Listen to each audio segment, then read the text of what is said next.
আসসালামু আলাইকুম, welcome to my YouTube channel. আজকে আমি আপনাদেরকে খুবই সুন্দর গোলাপের কলি তৈরি করে দেখাবো। এই কলি আপনারা জামার ঝুল, বাচ্চাদের জামায়, ব্লাউজে, লেহেঙ্গায় অনেক কিছুতেই লাগিয়ে নিতে পারেন। খুব সহজেই আমি অল্প সময়ের মধ্যেই এই গোলাপ কলিটি আপনাদের জন্য তৈরি করে দেখাবো। প্রথমে আমি এখানে ফিতা তৈরি করে নিব। তার জন্য একটা কাপড় নিয়ে নিয়েছি। কাপড়টা চওড়া নিয়ে নিয়েছি 1.5 ইঞ্চি। এখন এই কাপড়টাকে এভাবে করে ভাঁজ করে যতটুকু চিকন ফিতা আমি তৈরি করতে চাই ততটুকু চিকন করে সেলাইটা দিয়ে দিব। সেলাইটা করে নিয়েছি। করে নেওয়ার পরে এখন এদিক থেকে আমি এক্সট্রা কাপড়টা কেটে নিব।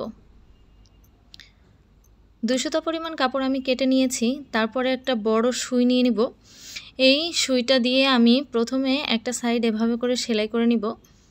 সেলাই করে নেওয়ার পরে এখন সুইটা ফিতার ভিতর দিয়ে দিব।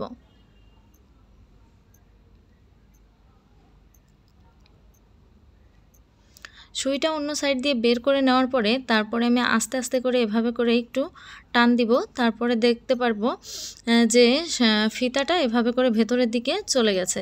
তারপরে এভাবে করে টেনে টেনে ফিতাটাকে আগে এই সাইড দিয়ে বের করে নিব।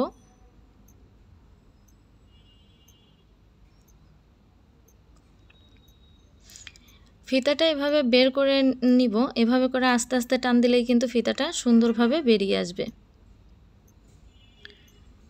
আমি ফিতাটা তৈরি করে নিয়েছি। এখন দুইটা মাথা এভাবে করে ধরে কেটে নিব। খুব সহজেই কিন্তু আমি ফিতাটা তৈরি করে নিলাম। এখন ফিতার মাঝখান থেকে কেটে আমি দুইটা ফিতা তৈরি করে নিয়েছি। এখন এখানে আমি 2 পিস কাপড় নিয়ে নিয়েছি 3.5 ইঞ্চি লম্বা এবং 3.5 ইঞ্চি চওড়া। কাপড় দুইটাকে এভাবে করে কোনাকুনি করে ভাঁজ করে নিলাম। ভাঁজ করে নেওয়ার পরে একটা কাপড় আমি এভাবে করে রাখবো। তারপরে আরেকটা কাপড় আমি এভাবে করে রাখবো। রেখে 2 সুতা পরিমাণ জায়গা রেখে আমি এই সাইডে একটা দাগ দিয়ে দিচ্ছি। এই সাইডটাতেও একইভাবে দাগটা দিয়ে দিব। আপনাদের বোঝার সুবিধার্থে আমি দাগটা দিয়ে বুঝিয়ে দিচ্ছি। এভাবে করে দাগটা দিলাম। এই দাগের উপর দিয়ে সেলাই করে নিতে হবে। তার জন্য আমি এখানে একটা সুই সুতা নিয়ে নিয়েছি। নিয়ে এই দাগের উপর দিয়ে সেলাই করে নিব।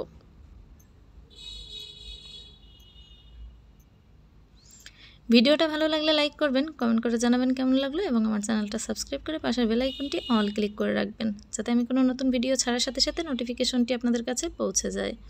যারা অলরেডি চ্যানেলটা সাবস্ক্রাইব করেছেন তাদেরকে জানাই অসংখ্য ধন্যবাদ। একটা সাইড এভাবে সেলাই করে নেওয়ার পরে এখন এই যে সাইডটা আছে দাগ দেওয়া, এই সাইডটাকে আমি এভাবে করে নিয়ে এই যে কোণাটা, এই কোণায় এভাবে করে মিলিয়ে নিব। এভাবে করে মিলিয়ে নিব। আর এই পাশটায় যে বাড়তি বাইরের দিকে, এটাকে আঙুল দিয়ে এভাবে করে ভেতরের দিকে দিয়ে দিব। এই কোণাটা আমার এই কোণায় মিলিত হবে। ভালো করে এভাবে ভেতরের দিকে দেওয়ার পরে এখন সুই দিয়ে আমি যে দাগটা দিয়েছিলাম সেই দাগের উপর দিয়ে সেলাই করে নিব।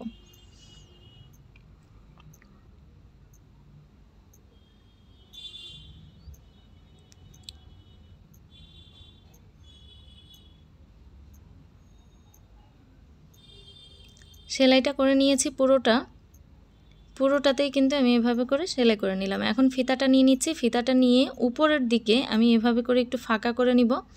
ফাঁকা করে নিয়ে ফিতাটাকে ভেতর দিয়ে দিব। দিয়ে ফিতাটাকে একটু এক্সট্রা বাইরের দিকে রেখে তারপর সুতাটা ধরে এভাবে টেনে নিব। টেনে নেওয়ার পরে এখানটাতে আমি ভালো করে টাইট করে ধরে নিব।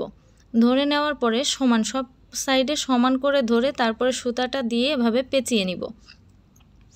পেঁচিয়ে নেওয়ার পরে এখন সেলাই করে নিচ্ছি। ভালো করে এখানে সেলাই করে নিতে হবে।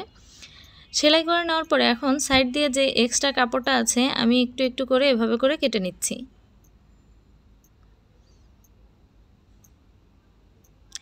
এভাবে কেটে নেওয়ার পরে আমি ফিতাটাকে একটু টেনে বাইরে বের করে নিয়েছি। তারপরে এই ফিতার সাথে আর এই কাপড়টার এখানে আমি ভালো করে একটু সেলাই করে নিচ্ছি, যাতে যখন আমি উল্টাবো তখন সেলাইটা খুলে না যায়। তার জন্য এখানে আমি ভালো করে সেলাই করে নিলাম। নেওয়ার পরে সুতাটা কেটে নিয়েছি। এখন প্রথমে একটা কাপড় আমি এভাবে করে উল্টে নিলাম। তারপর আরও একটা কাপড় যে ছিল সেটাকেও এভাবে করে উল্টিয়ে নিলাম। এভাবে উল্টিয়ে নিলেই আমার গোলাপ কলিটা কিন্তু তৈরি করা হয়ে যাবে। এখন হাত দিয়ে একটু ভালো করে সমান করে নিচ্ছি। এই তো দেখতে পাচ্ছেন কলিটা কিন্তু একদম তৈরি হয়ে গেছে।